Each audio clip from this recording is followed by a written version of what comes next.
নবী সাল্লাল্লাহু আলাইহি সাল্লাম আবু তালেবকে কালেমা পড়াবার জন্য কি পরিমাণ কাঁদছে, চেষ্টা করছে। শেষ মুহূর্তে বলছে, চাচা চাচা কালেমাটা পড়েন না চাচা। বলছে না, মানুষের কাছে বেইজ্জতি হব, পড়বো না, মানুষ লজ্জা দিবে।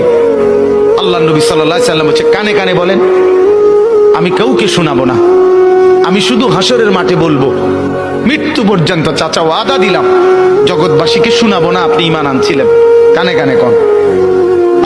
আবু তালেব বলছে না, কানে কানেও বলবো। এবার নবী বলে চোখের পানি ফেলতে ফেলতে, চাচা এমনও কইতেন না তো, ঠিক আছে চাচা আমি কালেমাটা পড়ি, আপনি শুধু ঠোঁটটা নাড়েন, আপনি শুধু ঠোঁটটা নাড়বেন, আমি হাসরের দিন বলবো মাওলা আমার চাচা কালেমা পড়ছিল এজন্য ঠোঁট নাড়ছে, এর সুযোগ দেন। চাচা বলছে না না না, আমি ঠোঁটও নাড়বো না। আল্লাহ নবী তখন অঝরে কাঁদতেছিলেন আর চোখের পানি ফেলে বললেন, চাচা আপনি জাহান্নামের আগুনে জ্বলবেন, আমি সইব কেমন?